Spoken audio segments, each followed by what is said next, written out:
Gracias por su preferencia y seguir junto a nosotros en República. Cambiamos de tema. Hemos hablado en la primera parte con Fidel Fuentes, alcalde del FMLN, miembro del Consejo Nacional de la coyuntura política de esos partidos políticos. Pero hoy vamos a cambiar un poco. Vamos a hablar sobre el tema empresarial, vamos a hablar un poco sobre el tema de energías renovables, cuál es la perspectiva que tiene la Asociación Salvadoreña de Industriales sobre este tema. Y es un gusto para mí recibir a Eduardo Cader, presidente de la ASI. Y también recibimos cordialmente a Francisco Quintanar, gerente de energía de la ASI. Buenos días, bienvenidos a República. Eduardo, qué gusto que nos acompañe nuevamente. Carlos, para mí es un gusto, particularmente por el tema por el que se nos ha llamado. Es importante para nosotros, así que estamos a la orden junto con nuestro gerente de energía y medio ambiente para... Gracias por estar con nosotros, Eduardo, y bienvenido, Francisco. Muchas gracias. Buenos días, Carlos. Bueno, vamos a abordar en el transcurso de la entrevista el tema de la energía a razón del próximo congreso que va a estar desarrollando la ASI a nivel regional sobre el tema de energía. Pero antes, Eduardo, porque creo que es importante también llevarle un poco la secuencia, el seguimiento del trabajo que tiene la ASI en esta nueva coyuntura del nuevo gobierno que ya pues instalado y ya lleva un par de meses en el ejercicio y su relación con el sector privado. Es más, recientemente el gobierno se ha reunido con el sector privado para reactivar el Comité de Facilitación del Comercio y aprovecho y le consulto porque sé que la ASI tuvo representación en dicha reunión. ¿Qué temas se abordaron y cuáles fueron algunos de los acuerdos? Mire, quizás lo más importante, antes que nada, es darle un agradecimiento al nuevo gobierno porque después de haber transcurrido 10 años en donde se nos haya estado viendo de lejos y bloqueando cualquier tipo de actividad que tuviese iniciativa privada, este gobierno ha sido todo lo contrario. Habernos reunido la cantidad de gente que nos reunimos el lunes en Cancillería, muy pocas veces se da. Estaba todo el gobierno, estaba la Secretaría de Comercio e Inversiones, el MINEC, el MAG, el Ministerio de Salud, el Ministerio de Obras Públicas, el Ministerio de Medio Ambiente, estaba la PNC, estaba CEPA, estaba la Dirección General de Aduanas, estaba el Banco Central de Reserva.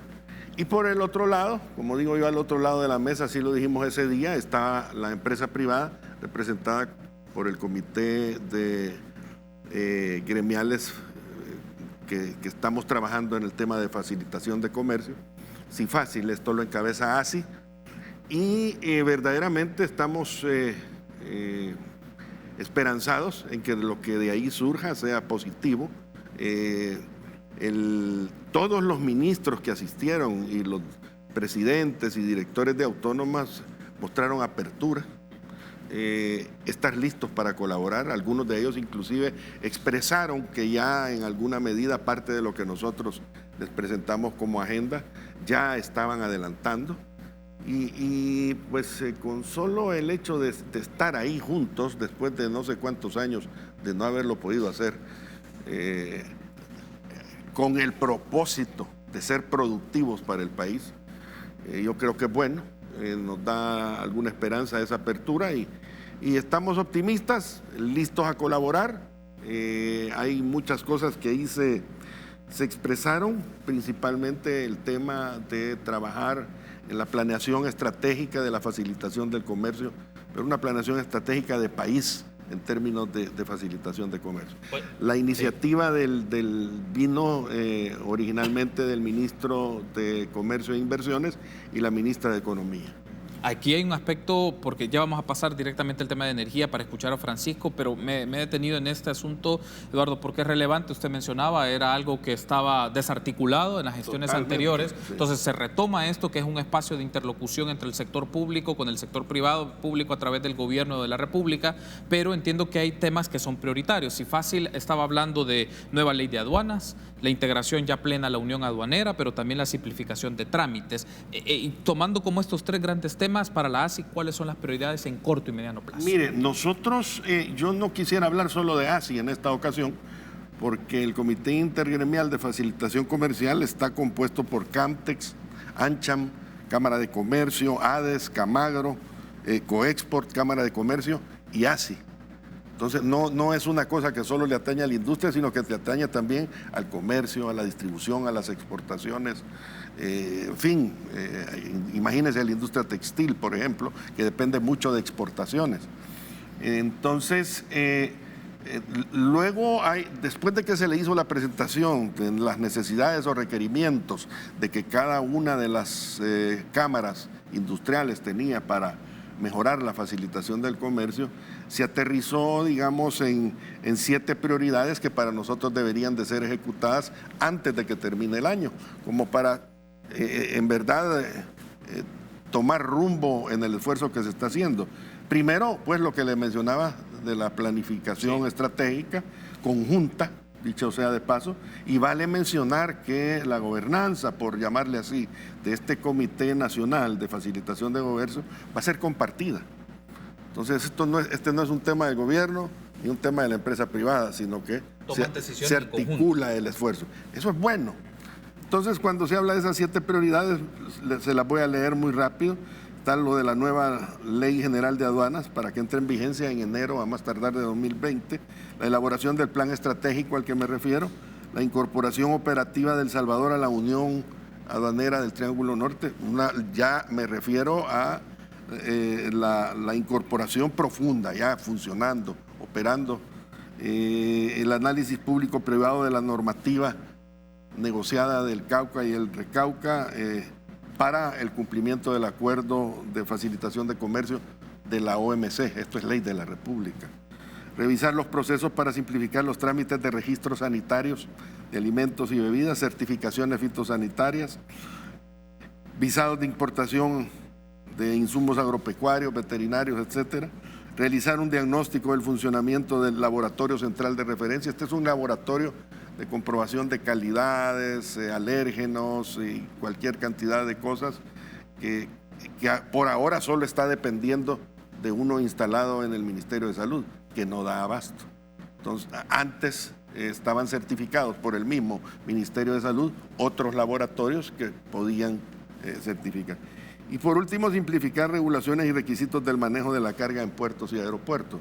Esto es, digamos, como los pasos previos a dar para llegar a consolidar todo el esfuerzo que cada ministerio debe de hacer de acuerdo a nuestras necesidades y de acuerdo también a lo que por recursos o personal ellos tengan la posibilidad de hacer.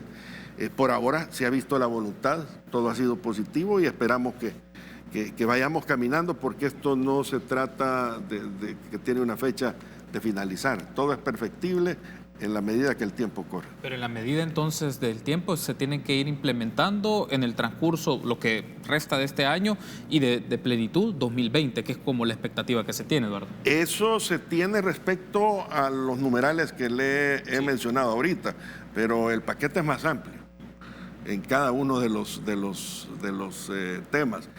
Mencionar uno que es de mucho conocimiento por la población, el tema de los chorros. Aquí existe y la conectividad que tiene muchísimo que ver con esa zona que es el gran núcleo industrial del país, la parte esa de La Libertad, Pico, etcétera. Y existe un estudio que hizo el gobierno de Japón hace algunos años, en donde daba la mejor alternativa de solución a ese problema. Pues a eso hay que entrarle. Pero sabemos que no es para diciembre que se va a concluir, pero hay que entrarle, hay que resolverlo. El problema de los chorros ya es recurrente, ya se eternizó, como digo yo, y cada vez es un parche aquí, otro parche allá. Ahora que este gobierno habla de sus megaproyectos, yo creo que ese es uno, y hay que valorarlo por la importancia que representa para la movilidad, para el transporte de los empleados, el transporte de las mercaderías y la prontitud con que todo eso debe hacerse. Tengo que hacer la pausa. Al regresar vuelvo con Francisco para que nos hable un poco sobre el tema no solo del Congreso como tal, me interesa que hablemos sobre las apuestas que tiene la ASI en energía renovable y también eficiencia energética y electromovilidad. Me llama la atención este término, qué significa y cómo se materializaría en proyectos de intervención pública, pero también de acción privada. Regresamos.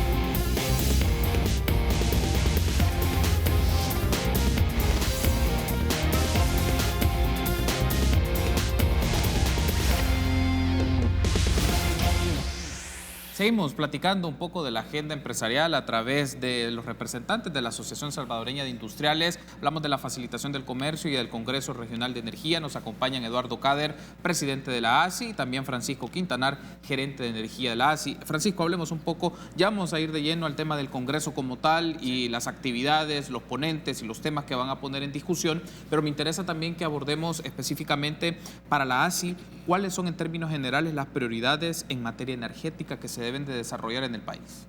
Bueno, yo creo que primero hay que poner también en contexto, hablando de facilitación de comercio, que esto es un tema de competitividad.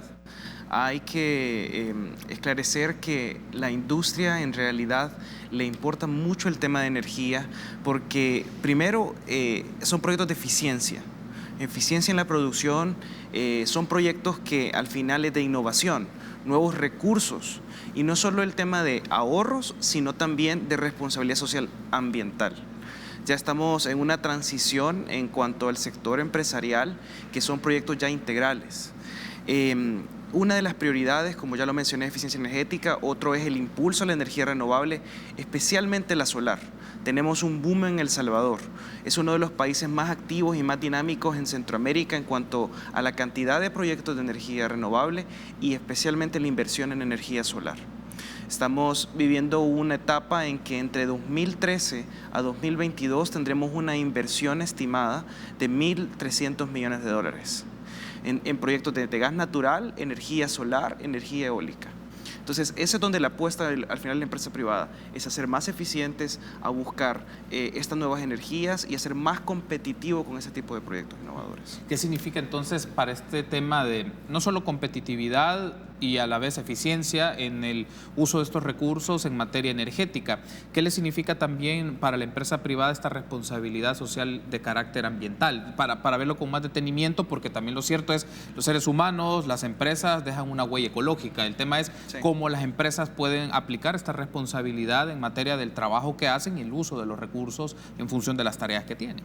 Bueno, hay diferentes partes sobre esa pregunta. Primero, los recursos que están manejando. Ya no solo es ser eficientes, sino también responsables con el tipo de recurso. ¿Cuánto yo ocupo? ¿Qué recursos estoy ocupando? Y el impacto es hacia afuera y hacia adentro de la empresa. Uno es cómo yo impacto a mi empleado. Ya estamos hablando de campañas de cultura de ahorro. No solo cómo ser eficiente dentro de la producción, sino también cómo permear hasta las casas. Es que algo que olvidamos es, sí, la industria representa el 40% del consumo de la energía del país, pero realmente también puede impactar más vidas hasta las residencias, porque ahí hay otro porcentaje que es igual de importante en el consumo nacional, que es todo el sector residencial. Y otro es el factor de hacia afuera de las empresas, que es lo que estamos haciendo.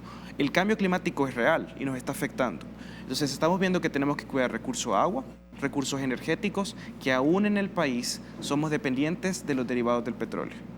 Entonces es una, digamos, holística integral, es todo integral en cuanto a qué hago yo hacia adentro de mi empresa con mis empleados y hacia afuera, cómo estoy impactando también la sociedad. ¿Qué significa, por ejemplo, en materia ya más específica de proyectos o buenas prácticas? Voy a utilizar ese término de buenas prácticas del sector empresarial y del sector industrial que se está adaptando a este entorno de cambio climático que tiene afectaciones a nivel agrícola, afectaciones a nivel ambiental, en los recursos hídricos, entre otros. ¿Qué le significa a la empresa desarrollar buenas prácticas para ser complementario y que no afecte el medio ambiente? Bueno, voy a poner un ejemplo de un programa que hicimos en ASI y lo iniciamos hace 3 años, termina en el 2018 con 10 industrias. Se toma un grupo de industrias que se llamó Red de Aprendizaje Industrial. Esta red de aprendizaje no solo hizo proyectos de eficiencia energética, que al final llámese cambio de motores a motores más eficientes, iluminación a LED, calderas más eficientes, proyectos solares fotovoltaicos, sino fueron realizando la implementación de una cultura de ahorro, de un sistema de gestión de la energía. Esto, al final del proyecto, lo que terminó es capacitando a sus empleados técnicamente, creando conciencia ambiental, no solo adentro de la empresa, sino cómo ahorrar en casa, Y tercero, con estos proyectos, con una suma de más de $2 millones de ahorro al año. Entonces, estamos impactando la competitividad de las empresas, estamos haciendo conciencia a través de todos los empleados y también estamos beneficiando al medio ambiente porque todos esos proyectos se traducen en menos emisiones de dióxido de carbono y equivalentes. Ahora, hay un asunto aquí de esta mención que nos hacía Francisco Eduardo, es qué le significa al sector privado y a la industria como tal desarrollar proyectos que tienen que ver con energía, pero es un uso que no tiene, o la afectación es la menor posible al medio ambiente, porque esto es clave. Recursos que podemos disponer son limitados, cómo se pueden aprovechar de manera eficiente, también para utilidad social, para beneficio social, pero que también las empresas tienen ya prácticas definidas que no contaminan, no afectan y que pueden tener las mejores prácticas posibles para el uso. Mire, yo creo que en este momento en el país entero se están desarrollando prácticas y políticas dentro de cada una de las empresas relacionadas con lo que usted me está diciendo. El industrial se ha venido permeando en el sentido de tener escrúpulos con el medio ambiente, de empezar a instalar paneles solares, de tener programas de ahorro energético, y no solo porque tiene paneles solares, sino que la mala costumbre de dejar apagada la luz, por decirlo en buen salvadoreño. El tema igual relacionado con el recurso hídrico, por ejemplo. Y el tema de los paneles solares sí me tiene asombrado por la forma en que ha venido creciendo en sus instalaciones dentro del país. En ASI, por ejemplo, tenemos como socio al más grande industrial que tiene capacidad instalada en el país entero en techo, que es American Park. Todo su grupo de empresas del grupo Aristos tiene instalados no sé cuántos megas, francamente no sé si está enterado. Más de 13 megas. Más de 13 megas en techo. Eso convertido en consumo es una cantidad importante y es parte del servicio que le ofrece a sus clientes, valga el comercial. Pero las empresas sí ya tienen más conciencia en ese sentido. Cuando Francisco hablaba de competitividad, yo le pongo retroceso, y para ser competitivo tenemos que tener bajos costos. La energía en sus diferentes manifestaciones siempre va a impactar la estructura de costos de las empresas, y esa matriz de costos es la que nos hace o no nos hace competitivos. Eso es lo que de verdad, por ejemplo, en el extranjero nuestro producto puede competir o no. Así las cosas, parte del gran interés de ASI por hacer énfasis en eventos como el COREN, no hay industria que no necesite energía eléctrica. Y cuando hablamos de energía, nosotros definitivamente que preferimos las renovables. O sea, mientras menos consumo de energía generada por combustibles fósiles, mejor todavía, porque los costos van para abajo. Y el evento, hablando ya un poquito más de lo que es el evento, creo que cumple con todas las expectativas de los congresistas que nos van a visitar. Ya vamos a hablar del Congreso en detenimiento. Me gustaría que lo dediquemos el último bloque justamente para el Congreso. ¿Quiénes son los panelistas? ¿Cuáles son los temas que se van a desarrollar? Solo hay un aspecto que quiero retomar que Eduardo ha mencionado, Francisco, para escucharle. En ese caso, desde la perspectiva de la ASI, pero también del sector empresarial, se puede entender que es clave diversificar un poco la matriz energética en función de la matriz de costos. ¿Cómo esto lo podemos ver en concreto, o aspectos que son prioritarios para la ASI, que la matriz energética de este país se pueda diversificar de la que actualmente tenemos y consumimos para la generación, producción y compra en este caso, de energía? Bueno, tenemos que verlo de dos formas. Uno, como mercado nacional, mercado eléctrico nacional. Primero, como país, definitivamente estamos hacia una transición a una matriz más diversificada. Y eso significa balanceada y con mesura. ¿Por qué? Porque no significa que de un día a otro vamos a eliminar completamente la generación térmica. Al final es una generación estable. Pero sí estamos en el camino hacia más energía renovable. Solo en 5 años hemos aumentado 10% hacia mayor incorporación de energía renovable. Estábamos en 50%, hoy ya pasamos más del 60% de nuestra matriz, depende de recursos renovables, llámese hidroeléctrico, llámese geotérmico, llámese solar, llámese biomasa, que son los ingenios azucareros.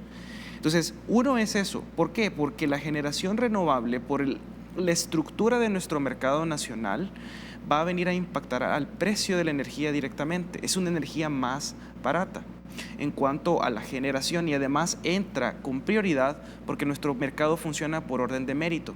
Primero va a entrar la energía renovable variable, que es toda la solar, eólica, con el primer parque que tendremos en el 2020. Luego lo tenemos que ver hacia la empresa o hacia el usuario final. Y entonces va a ser, bueno, ¿yo cómo puedo ahorrar? Sí, puedo hacer eficiencia energética, pero si yo tengo paneles solares, que esos van a producir la energía que yo consumo, es un concepto que se llama autoconsumo. Y siempre va a traer mayor ahorro que comprar directamente a la distribuidora, según la tarifa actual. Porque es un proyecto que yo estoy haciendo y que tiene un periodo de recuperación de la inversión muy inmediato actualmente. Tengo que hacer una pausa, pero al regresar ya hablemos del Congreso Regional de Energía, cuáles van a ser los temas que se van a desarrollar, los panelistas que van a acompañar y también un poco qué significa en esta interlocución con sectores sociales, civiles, pero también gubernamentales, discutir el tema de la energía en El Salvador. Regresamos.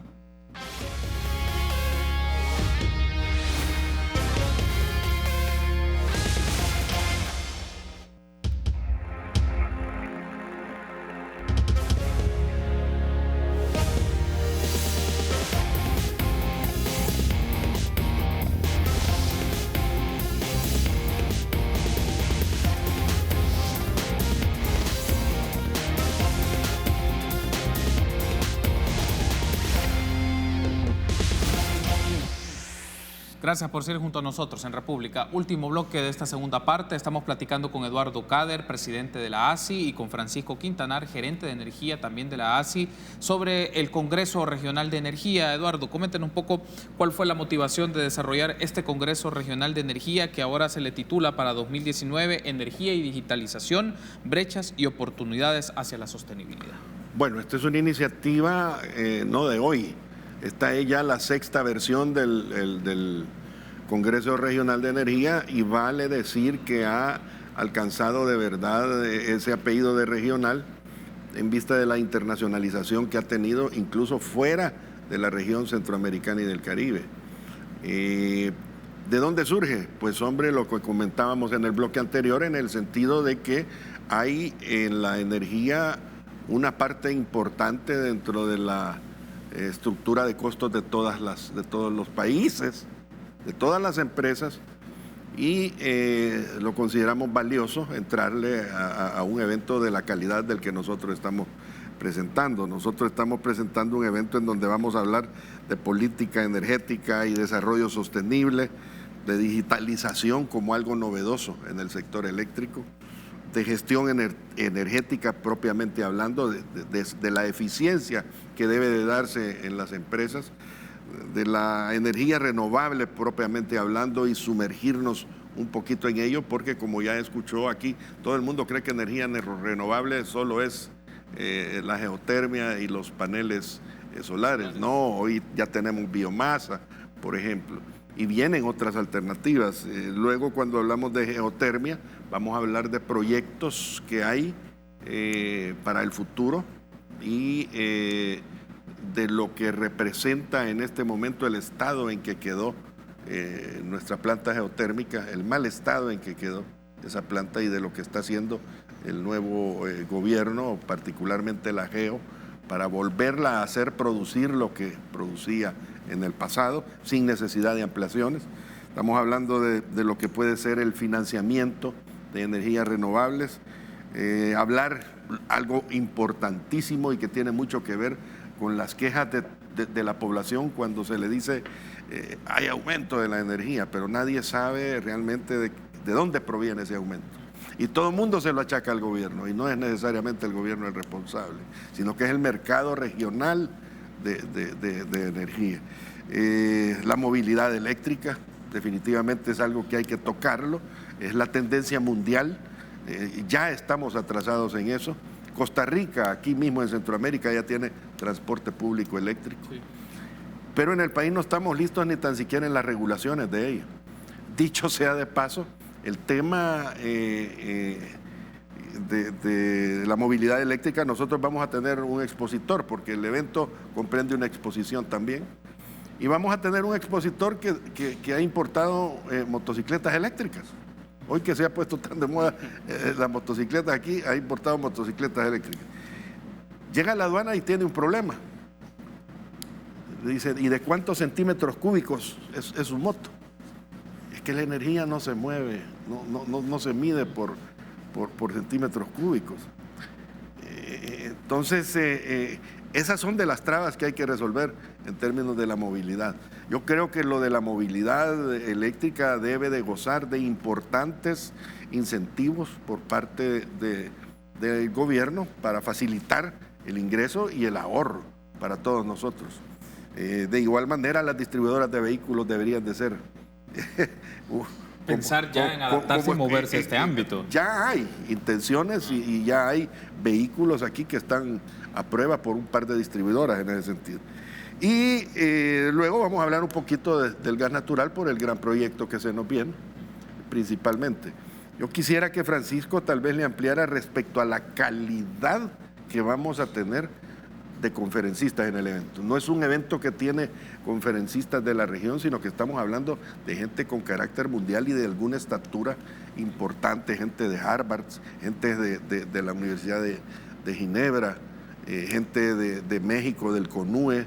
Francisco, tal vez. Bueno, ya que hace la mención Eduardo, nos puede comentar los perfiles y sobre los temas, y yo solo incorporo un elemento más, esto de la electromovilidad. Me pareció interesante la mención que hace Eduardo, es las condiciones tanto técnicas como jurídicas para llevar este tipo de proyectos y que se puedan adaptar y como una nueva alternativa para las personas en el tema de transporte colectivo o transporte de carácter más individual. Exacto. Bueno, primero tocar el segundo punto, tal vez para dejar claro el tema de electromovilidad. En el Congreso lo que se quiere hacer es que sea una plataforma de discusión a alto nivel. Entonces lo vamos a ver de una forma integral. Primero, el desarrollo de la infraestructura necesaria para llegar a ser una realidad la electromovilidad. Es que uno piensa solo en las estaciones de carga, pero en realidad hay una infraestructura de distribución, de transmisión, de calidad de energía que va a cambiar completamente al país por esa incorporación de mayor demanda por los vehículos. Entonces hay que prepararse, hay que planificar dónde va a estar toda esa retirada. Entonces eso es algo natural que pasa en cada país. Luego, como lo dijo, el marco jurídico y todo. Y lo vamos a ver desde la parte de vehículos particulares y también de transporte público. Y es que lo piensan, bueno, pero ¿por qué el industrial tiene que interesarse por electromovilidad? Y es que todos los empleados, toda la población en general, en realidad se transporta precisamente por buses. Y es uno de los principales factores que queremos tocar, cómo transformar el transporte público. En el segundo aspecto, nosotros tenemos alianzas como Congreso Regional de Energía, primero con el Gobierno de México, CONUE, como ya lo mencionaba nuestro presidente, es el ingeniero Odón de Buen. Él acaba de ser nombrado como una de las personas más influyentes en el mundo en cuanto a eficiencia energética por Naciones Unidas, por el programa C4O. Tenemos también, él va a ser nuestro conferencista magistral. Luego tenemos una alianza con el SICA. Ellos van a hacer el lanzamiento en el marco del Congreso del primer centro de excelencia de eficiencia energética y energía renovable en Centroamérica, que va a tener sede en El Salvador, en las oficinas del SICA. Entonces, es un congreso que engloba diferentes alianzas. Por ejemplo, traemos los expertos desde Abu Dhabi, de la Agencia Internacional de Energía Renovable, que es IRENA. Entonces, es un conjunto de experiencia en diferentes temas que no solo afectan a El Salvador, sino también a toda la región centroamericana y el Caribe. Es un congreso que ya trasciende fronteras y ahora pues ya lo catalogan como el más importante de la región. Antes de cerrar, tal vez es importante mencionar a qué nivel llega la importancia de ASI en el mundo de las energías renovables. IRENA es la Agencia Internacional de Energías Renovables, y cuyos miembros son los países. Tiene más de 100 países, más de 170 países miembros. ASI, per se, como tal, es integrante de eso, no como El Salvador, sino que como una gremial. Es la única gremial que está registrada en IRENA como miembro directamente. La gente Gurbus Gonul viene, que es el Director para las alianzas. El director para las Carlos alianzas, Ciudades. viene él al evento, tiene una ponencia y yo creo que eso hay que valorarlo. Nosotros lo estamos apreciando y tratando de aprovecharlo en la medida de lo posible para que nos favorezca en el apartado de energías renovables. Energías renovables en general, ¿verdad? No solo la fotovoltaica. Quiero darle las gracias por haberme acompañado, Eduardo, Francisco, y tener este posicionamiento tanto de la ASI, no solo en el tema de facilitación del comercio, en el tema de la energía y el Congreso Regional de Energía que se va a celebrar próximamente, y sobre todo los referentes, las personas que vienen a hablar de este tema, y seguro va a ser un espacio de interlocución interesante entre el sector empresarial, entre el sector más tecnológico, especialista o académico que esté en esto, y también el sector gubernamental. Gracias, Eduardo, por habernos acompañado. Muchas gracias a ustedes por la invitación y estamos dispuestos a regresar cada vez que se nos requiera. No, muy amables, y la invitación está hecha para que nos acompañe para discutir este tema. Gracias, Francisco, por habernos acompañado. Ha sido un gusto. Ustedes también, amigos, por habernos acompañado. Será hasta mañana, 6:30. Buen día.